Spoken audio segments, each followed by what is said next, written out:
What if I told you that buried in a forgotten corner of the internet, there's a piece of code written before Google existed, before social media, before smartphones, that accurately predicted the surveillance state we're living in right now? Code that mapped human behavior with terrifying precision, that could predict your next click before you made it, that understood the psychology of digital manipulation years before anyone had coined the term. And what if I told you that when this code was discovered, someone tried very, very hard to make sure you'd never find it? That they silenced the person who found it, erased all evidence of its existence, and buried the truth so deep that it took nearly 3 decades for fragments to resurface. This isn't speculation. This is documented code. Real algorithms. And what they reveal will fundamentally change everything you believe about the internet, about privacy, and about whether any of your choices online have ever truly been your own. In 1997, a programmer working on early internet infrastructure discovered something that would haunt him for the rest of his life. His name was David Mercer. At least, that's the name he used back then. Today, he goes by something else entirely, living in a small town in Montana, teaching high school computer science to kids who have no idea that they're shy. Quiet teacher once held in his hands evidence of what might be the longest-running surveillance operation in human history. But I'm getting ahead of myself.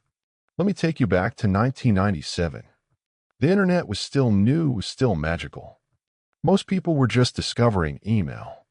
The web was a collection of static pages built by enthusiasts and academics. There was no Facebook, no Google, no Amazon as we know it today. The idea that you could order a book online and have it delivered to your door seemed revolutionary. The notion that every click, every search, every moment of your digital life will be monitored, analyzed, and used to manipulate your behavior would have seemed like dystopian science fiction. In that world, David Mercer was one of hundreds of contract programmers hired by the telecommunications companies and tech startups racing to build the infrastructure of the commercial internet. He wasn't anyone special. He had a degree in computer science from a state university, a decade of experience writing code for various systems, and a reputation for being thorough, meticulous, good at finding bugs that other programmers missed. His job that summer was simple, mundane even. A company I'll call NetCore Systems, one of dozens working on network routing protocols, had hired him to debug persistent latency issues in their packet switching software. Data was taking fractionally too long to move from point A to point B milliseconds. Imperceptible to users, but enough to cause technical problems as the system scaled. Mercer's job was to trace the data flow, find the bottleneck, and fix it. He expected it to take a few weeks. It took 3 months. And what he discovered in that time was something that, according to him, should never have been possible. But before we go deeper into what Mercer found, let me ask you something. If you're watching this video, if investigations like this fascinate you, if you want to understand the hidden history of the technology that now controls almost every aspect of your life, subscribe to Dark Tech Stories. This channel exists for people who refuse to accept the official narrative, who understand that the most important truths are often the ones that powerful institutions work hardest to suppress. Because what you're about to hear, the story I'm about to tell you, was never supposed to come to light. And there are people who would very much prefer it stay buried. David Mercer started his investigation the way any good programmer would, by mapping the system. NetCore's software handled data packets, the fundamental units of information that move across the internet. When you load a web page, send an email, or download a file, that data is broken into packets, sent across the network through multiple routes, and reassembled at its destination. It's elegant, efficient, and by 1997, it was becoming the foundation of global communication. Mercer's job was to understand why some packets were taking longer than they should. He set up monitoring tools, traced routes, analyzed traffic patterns. For the first 2 weeks, he found nothing unusual. Just standard routing inefficiencies, the kind that could be optimized with better algorithms. He wrote up his findings, prepared to submit his fix, and move on to the next contract. But then, on a Friday evening in July, he noticed something odd. He was running a deep trace, following packets through the system layer by layer, when he saw a routing decision that didn't make sense. A packet was being directed through an unnecessary hop, adding microseconds of latency for no apparent reason. It was subtle. Most engineers would have missed it entirely. But Mercer was meticulous. He dug deeper. What he found was a subroutine, buried deep in the code, that was making routing decisions based on criteria that weren't in the documentation. Not just routing based on efficiency or load balancing, but based on something else. Patterns. relationships between sources and destinations, timing sequences. The code was analyzing traffic in ways that had nothing to do with moving data efficiently from point A to point B. Think of it like this. Imagine you're a postal worker, and your job is to deliver mail as quickly as possible. But then you discover that someone has given you secret instructions. If a letter is from person A to person B, delay it by 3 seconds. If person C and person D are both sending letters at the same time, make sure C's arrives first. If person E sends more than 5 letters in a day, route them through a longer path. These instructions have nothing to do with delivering mail efficiently. They're about controlling the flow of information for some other purpose. That's what Mercer found. Code that was manipulating data flow based on behavioral analysis. He spent the weekend tracing the subroutine back to its source. What he discovered made his blood run cold. The code wasn't part of Netcore's system. It was embedded below it at a lower level of the network stack in libraries that Netcore's software relied on but didn't control. Libraries that were supposed to be standard, open, documented. But this code was none of those things. It was hidden, sophisticated, and doing something that nobody had authorized. By Monday morning, Mercer had pulled the entire module. 6,000 lines of code. He set up an isolated system, disconnected from any network, and began analyzing it. What he found over the next 3 weeks would change his life forever. The code was a behavioral monitoring and prediction system. Not just monitoring in the passive sense, like a security camera that records what happens. This was active, intelligent surveillance. It was mapping relationships.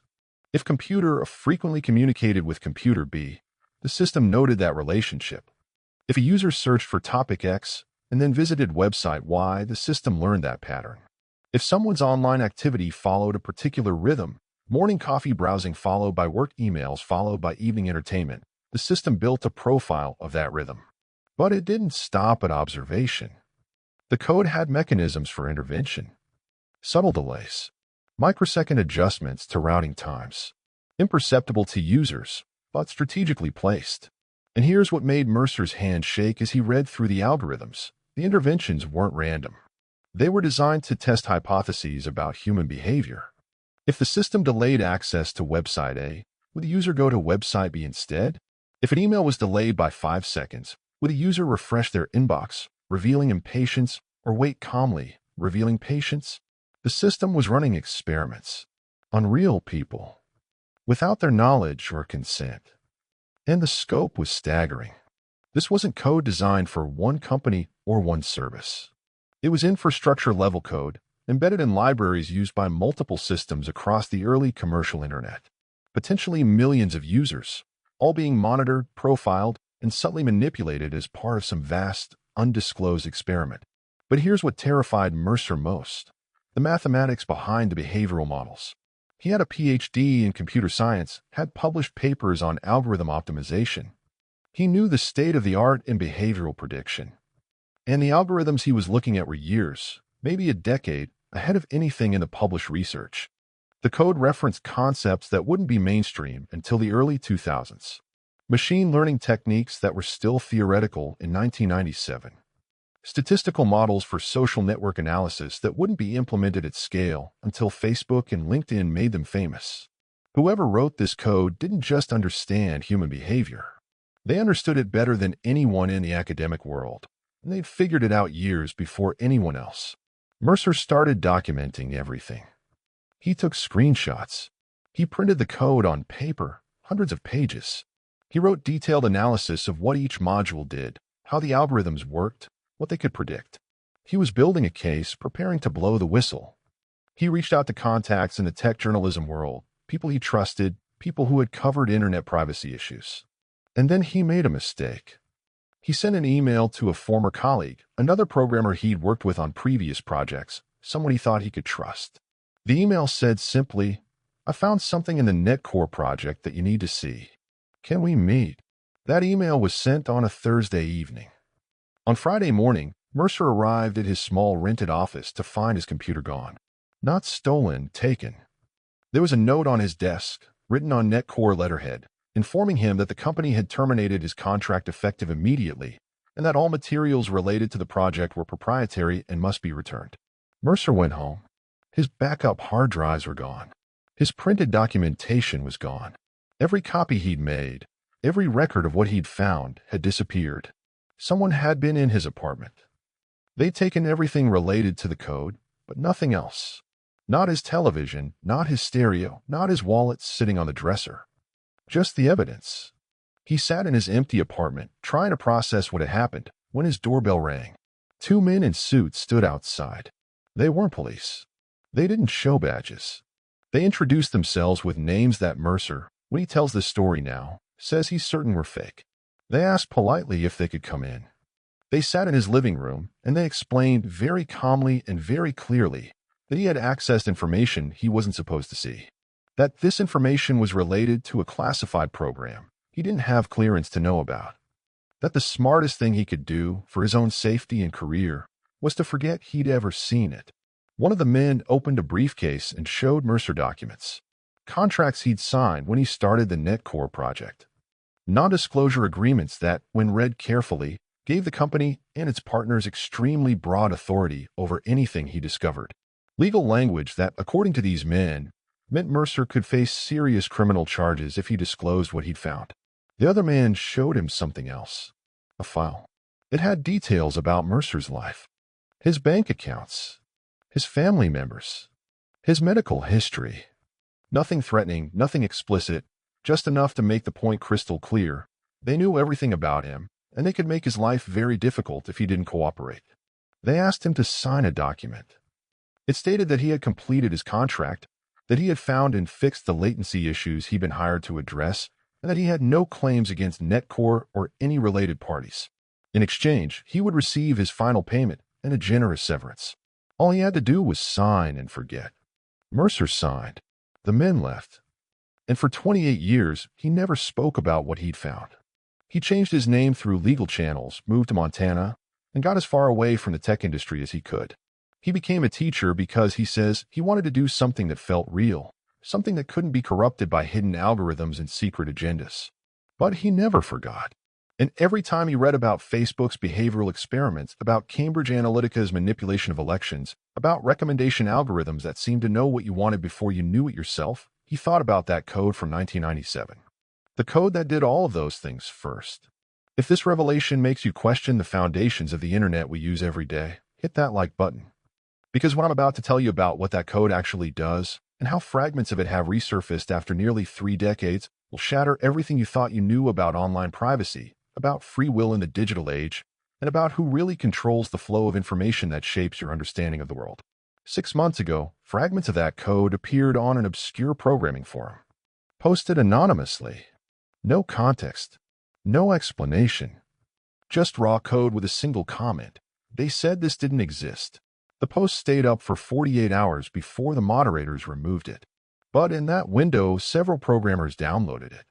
One of them, a cryptographer and security researcher who goes by the handle Ghost in the Wire, recognized what they were looking at. The sophistication of the algorithms. The age of the coding style. The techniques that were ahead of their time. Ghost knew this was something important. Something that had been hidden. I reached out to Ghost through encrypted channels. We've never met in person. I don't know their real name, their location, or even their gender. But I verified their credentials through trusted mutual contacts. Ghost has published peer-reviewed research on cryptography, has found critical vulnerabilities in major systems, and has a reputation for rigorous, careful analysis. When Ghost tells me something about code, I trust it. And according to Ghost, the fragments posted on that forum are real. They're part of a larger system that, based on the coding style and the techniques used, was written in the mid-90s. And what that code does is both technically brilliant and ethically horrifying. Let me explain how it works in terms that don't require a computer science degree. The internet, at its most basic level, is about moving information from one place to another. When you visit a website, your request travels as data packets through a complex network of routers and servers until it reaches its destination, and then the response travels back. The path your data takes can vary. The system chooses routes based on efficiency, speed, and reliability. Now, imagine if someone inserted code into that routing system that made decisions based on more than just efficiency. Code that looked at patterns. If you're user A and you frequently communicate with user B, the system notes that relationship. If you search for topic X and then visit website Y, the system learns that sequence. If you browse the internet every morning between 7 and 8, the system recognizes that habit. This is behavioral profiling, and by itself, it's not revolutionary. Tech companies do this now. What made the 1997 code extraordinary was that it existed when behavioral profiling wasn't even a concept yet. It was like finding a jet engine in a world that had just invented the bicycle. But it went beyond simple profiling. The code had mechanisms to test and manipulate behavior. Here's how Ghost explained it to me. Imagine you're running an experiment. You want to know whether people prefer option A or option B. One way to test this is to ask them. But asking changes the experiment because people know they're being tested. A better method, if you have no ethical constraints, is to manipulate their environment subtly and observe their natural response. That's what this code could do. It could introduce tiny delays, measured in milliseconds. If you're trying to access website A, the system might delay your connection by 50 milliseconds. That's imperceptible, less time than it takes to blink. But if that delay makes you give up and go to website B instead, the system has learned something valuable. You have a low tolerance for waiting. You can be influenced by minor inconveniences. Now scale that up. Millions of users, thousands of different tests, all running simultaneously. The system learns which types of people respond to which types of manipulations. It builds psychological profiles more accurate than anything a human researcher could create because it's observing natural behavior in real-world conditions without the subjects knowing they're being studied.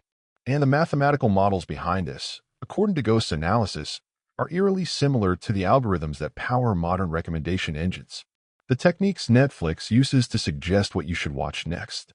The methods TikTok uses to keep you scrolling. The systems Facebook uses to decide what appears in your feed. They're all variations of the same core concept. Analyze behavior, predict responses, optimize engagement. But here's the disturbing question. If this technology existed in 1997, who developed it? Government intelligence agencies? Private corporations? Academic researchers? And why was it buried so deep in infrastructure-level code where almost nobody would ever look? Ghost found something else in the recovered fragments. References to something called Project Watchtower. Not a company name, not a research program you can look up. Just references in comments, as if the programmers who wrote this code assumed anyone reading it would know what Watchtower meant. I spent months trying to verify this. I contacted former intelligence officials, some of whom agreed to speak off the record. I reached out to network engineers who worked on internet infrastructure in the 90s. I talked to security researchers, journalists who covered tech in that era, anyone who might have heard rumors about classified programs related to internet surveillance. Most people wouldn't talk. Some said they didn't know anything.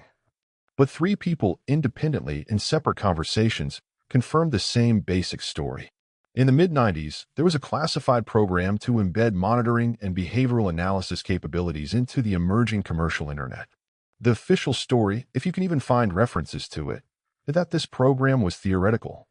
A study, a thought experiment about what would be technically possible if someone wanted to turn the internet into a surveillance and manipulation tool. It was never implemented. It remained an academic exercise, locked away in classified reports. But David Mercer's code suggests otherwise. It suggests that Project Watchtower, or something like it, wasn't theoretical. It was real. And it was embedded in the infrastructure of the internet before most people even knew what the internet was. One of my sources, a former network engineer I'll call Rachel, told me something that stayed with me ever since. We met in a coffee shop, and she wouldn't let me record our conversation. She spoke quietly, kept checking to see if anyone was listening. And she said, in 96 and 97, there was a push to standardize certain libraries and protocols. We were told it was about efficiency, about making sure different systems could communicate seamlessly. But some of us noticed that the code we were being asked to implement had functionality that didn't make sense for the stated purpose. We asked questions. We were told not to worry about it, that it was future-proofing, that we were building capabilities that might be useful later. Most of us accepted that explanation. A few of us had concerns. But we were young, we wanted to keep our jobs, and we told ourselves it was probably fine. Rachel paused, took a sip of her coffee, and then added, I've thought about that a lot over the years. Every time I read about some new privacy scandal, some revelation about how tech companies are manipulating users, I think we built the infrastructure for this. We put the pipes in place. And we did it before anyone was paying attention, before there were privacy activists or regulations or public awareness. By the time people started asking questions, it was too late. The surveillance architecture was already embedded in the foundation of the internet itself. Now here's where documented facts end and disturbing questions begin. Because Ghost found something else in the code fragments. Mathematical models for predicting not just individual behavior, but collective behavior. Social contagion. How ideas spread through networks. How to identify influential nodes in a social graph. How to amplify certain messages and suppress others. This is the kind of research that wouldn't become mainstream until the late 2000s, when papers started being published about information diffusion on social networks, about echo chambers and filter bubbles. But the algorithms in Mercer's 1997 code were already implementing these concepts, already modeling how to control the flow of information through a network, already predicting how to manipulate collective human behavior at scale. And here's the truly chilling implication. If someone embedded this capability in the internet infrastructure in the mid-90s, and if that capability has been quietly operating for nearly 3 decades, learning and improving the entire time, how much of what we think of as organic, natural discourse on the internet has actually been shaped by hidden algorithms? How many viral trends were organic, and how many were amplified by code designed to test theories about social manipulation? How many of our collective beliefs and conversations have been subtly guided by systems we never knew existed? If you also question how much of our digital lives has been manipulated from the very beginning, subscribe. Because what comes next connects this 1997 code to specific events happening right now, to decisions you're making today, to the architecture of control that surrounds every aspect of our online existence. Here's what keeps me awake at night. Every predictive feature you use today, every recommendation algorithm, every personalized feed, every moment when technology seems to read your mind, they all trace back to research and techniques that were already being implemented in that 1997 code. Let me give you specific examples. In 2010, Facebook ran an experiment. They showed some users more positive posts, some users more negative posts, and measured how it affected those users' emotional state. When this became public, there was outrage. People were horrified that Facebook would manipulate users' emotions without consent. But the techniques Facebook used, the ability to test behavioral responses by subtly altering what people see, those techniques were already in the 1997 code. Facebook just applied them at scale with a graphical interface. In 2016, Cambridge Analytica used Facebook data to build psychological profiles and target political ads. The scandal eventually led to congressional hearings, billions in fines, and new privacy regulations. But the core technology, the ability to predict political beliefs and psychological vulnerabilities from behavioral data, that was already in the 1997 code. Cambridge Analytica just commercialized it. In 2020, TikTok's algorithm became famous for being eerily accurate at predicting what videos you'd want to watch. People joked about TikTok reading their minds. But the mathematical models behind that recommendation engine, the techniques for analyzing behavior patterns and predicting engagement, those were already in the 1997 code. TikTok just made it addictive and wrapped it in dance videos. Do you see the pattern? Every major controversy about tech manipulation, every scandal about privacy invasion, every moment when the public realizes that their digital behavior is being monitored and influenced, it all connects back to capabilities that existed before most people even had internet access. We didn't gradually lose our privacy as social media evolved. We never had it. The internet was designed from the start to watch us, analyze us, predict us, and subtly guide us toward outcomes that served interests we weren't aware of. But it gets worse. Because according to Ghost's analysis, the code fragments that resurfaced aren't the whole system. They're pieces, modules. And based on the reference structures, there are other components that haven't been found yet. Code that might be even more sophisticated, more invasive, more capable of control. David Mercer spent 28 years trying to forget what he found. He built a new life, a quiet life, far from the tech industry. He told himself that maybe it didn't matter. Maybe the code had been shut down, or maybe it was dormant, or maybe he'd misunderstood what he'd seen. He wanted to believe that his silence wasn't complicity, that by keeping quiet, he wasn't allowing something terrible to continue. But 6 months ago, something changed. He was reading an article about algorithmic manipulation, about how recommendation systems shape political beliefs and fragment society. And he recognized the techniques being described. They were the same methods he'd seen in that code in 1997. The same mathematical models. The same approach to behavioral control. And he realized that by staying silent, he'd allowed this system to grow, to become ubiquitous, to become so embedded in digital infrastructure that it was now effectively invisible. People were debating the ethics of Facebook's algorithm or TikTok's recommendations without understanding that these weren't recent innovations. They were just the visible manifestations of a surveillance and manipulation architecture that had been built into the internet from the beginning. So Mercer made a decision. He's the one who posted those code fragments. He did it anonymously because he's still afraid of the people who silenced him in 1997. He posted them with that single comment. They said this didn't exist because he wanted people to know that what they're experiencing now, the feeling of being watched and manipulated, isn't paranoia. It's real. And it's been real for much longer than anyone realizes. I managed to make contact with Mercer through an intermediary. He wouldn't agree to an interview on camera, wouldn't let me use his real name or his current identity.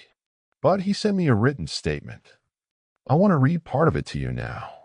He wrote, I found the code in 97. But the code found us long before that. It was designed by people who understood that information architecture is power architecture. That whoever controls the flow of information controls the flow of thought.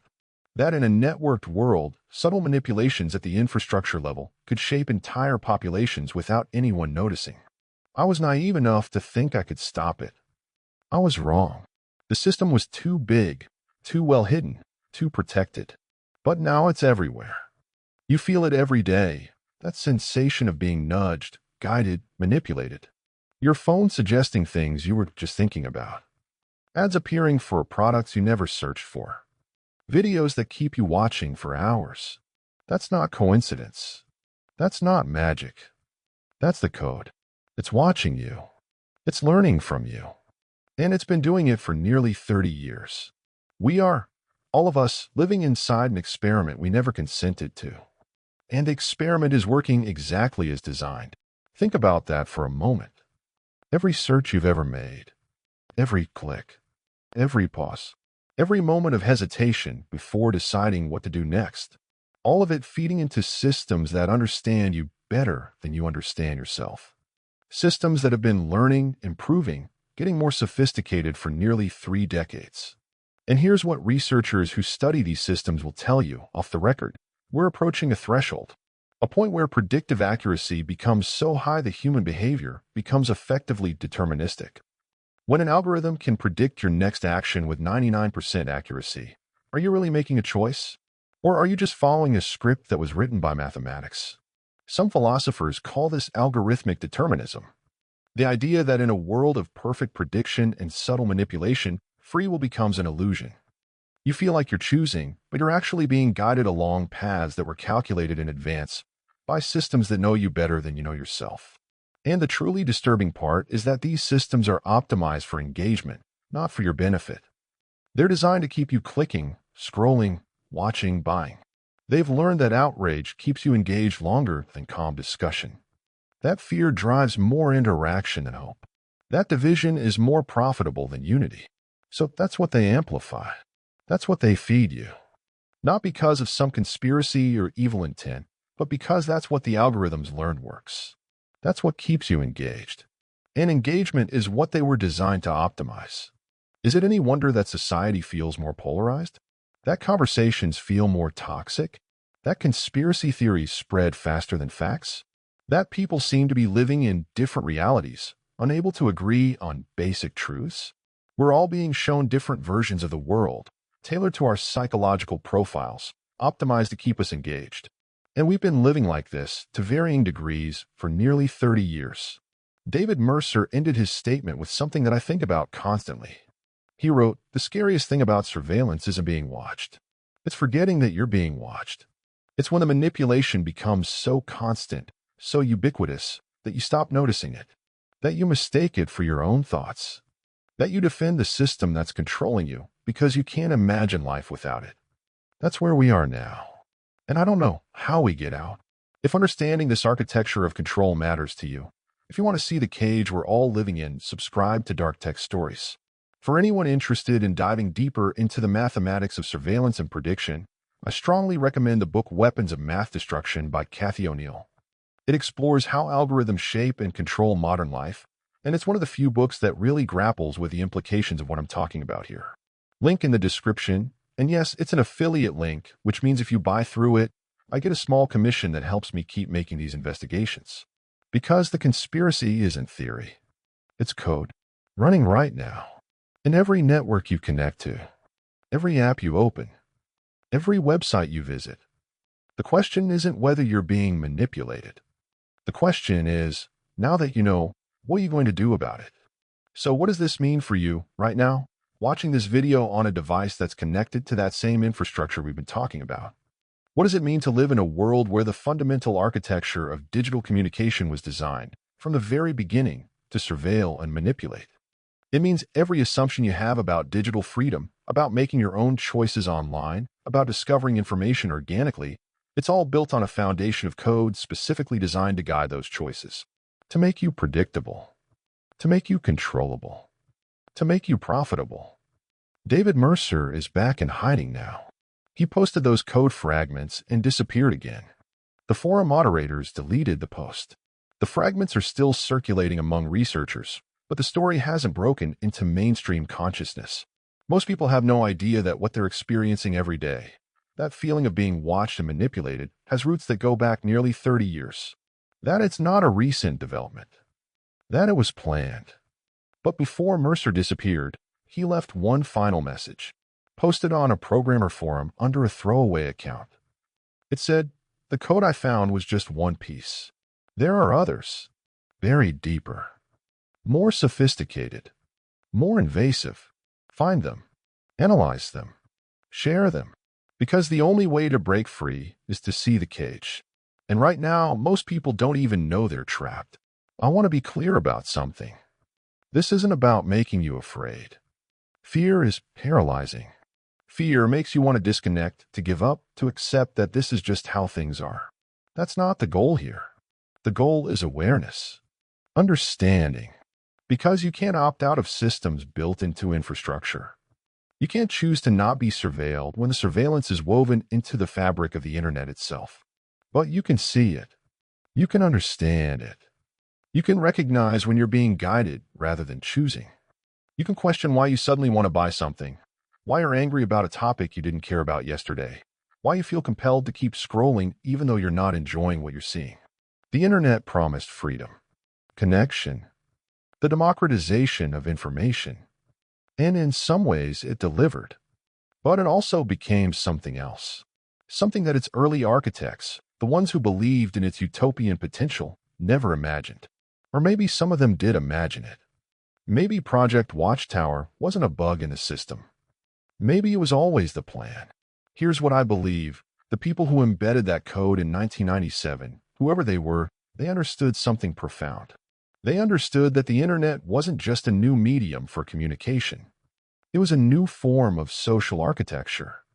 And whoever controlled that architecture would have unprecedented power to shape human behavior, human thought, human society. They were right. They built the tools. And now those tools are being used by governments and corporations and algorithms optimized for engagement over truth, to fragment our reality, to polarize our discourse, to make us more predictable and more controllable. But here's the thing about seeing the cage. Once you see it, you can't unsee it. Once you understand how the manipulation works, it becomes harder to manipulate you. Not impossible. These systems are sophisticated, but harder. Every time you feel that pull to click, to scroll, to engage with something that makes you angry, you can pause. You can ask, is this what I actually want to do? Or is this what the algorithm wants me to do? And sometimes just asking that question is enough to break the cycle. If this investigation opened your eyes, share it. Because the truth about our digital lives won't spread itself in an algorithm designed to suppress uncomfortable revelations. The platforms won't promote content that makes people question the platforms. That means we have to do it ourselves. Old-fashioned word of mouth, or the digital equivalent. Send this to someone you think needs to see it. Post it where people might find it. Be the glitch in the system that the algorithm didn't account for. Subscribe to Dark Tech Stories. We're actively hunting for those other pieces Mercer mentioned. The code that's still buried. The systems that are even more sophisticated than what we've found so far. And I promise you, what we uncover next will be even more disturbing than this. Because if 1997's code could do all of this, what can the systems they've built since then do? What capabilities exist that even Mercer never saw? Remember, every time you think you're browsing freely, every time you feel like you're discovering something on your own, ask yourself, who wrote the code that decides what I see? What did they build into it before I ever logged on? And what else is embedded in the infrastructure of my digital life that I still haven't discovered? The code from 1997 predicted everything. Not because someone had supernatural foresight, but because someone designed the systems to make those predictions come true. They built the architecture of control. They embedded the manipulation tools. And then they waited for technology to advance enough to fully exploit what they'd created. Which means someone, somewhere, has always known what comes next. They've seen the trajectory. They understand where this leads. And they've been guiding us there, one imperceptible nudge at a time, for nearly 30 years. The question isn't what they saw. The question is, what else do they know that we still haven't figured out? What's coming next that they're already preparing for? And can we find it before it's too late to change course? That's the investigation we're continuing. That's the work that matters.